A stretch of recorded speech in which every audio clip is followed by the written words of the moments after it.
retentions of African religious practices, howsoever expressed.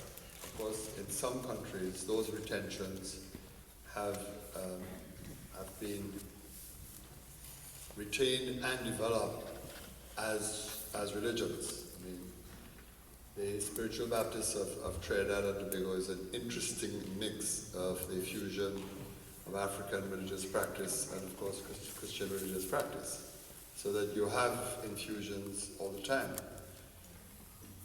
But the point I think we need to bear in mind is that Africa itself is undergoing an extraordinary transformation in religious practice and behavior. Something interesting is happening, and for some people strange. I don't know what the experience of the other islands have been, but in recent times we have seen an extraordinary wave of African evangelists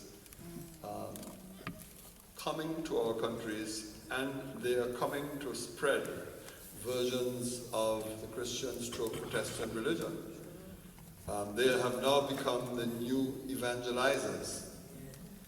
The other interesting dimension of this too is that the very Catholic Church has such a serious shortage of priests that they're now turning to Africa to supply the region with priests. Initially, a lot of them came from Asia, but those numbers are dwindling, and the emphasis now is on bringing African priests. So that I'm trying to say to you that it's almost a colonization reverse, in the sense that African clergy, African evangelists are now coming to our shores to persuade us about the very same Christian religion that was once transplanted to African countries. Now, I'm not trying to say that this is necessarily a bad thing. It is an interesting development. I see it from time to time on a continuous basis, given the frequency with which permissions have to be given to those who wish to come to St. Lucia to evangelize. So there is something that is happening, and I'm not suggesting that in those instances where you have had retentions of African religion, they're necessarily in danger. I'm not suggesting that at all.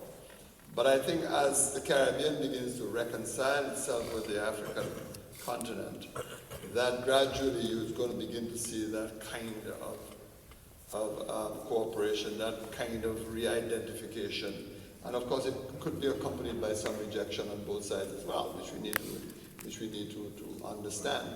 But I'm not so sure that outside of, let us say, possibly Haiti, outside of Brazil, that you're really going to find within the Caribbean region defined religious groups that you can describe essentially as being African in inspiration and in practice.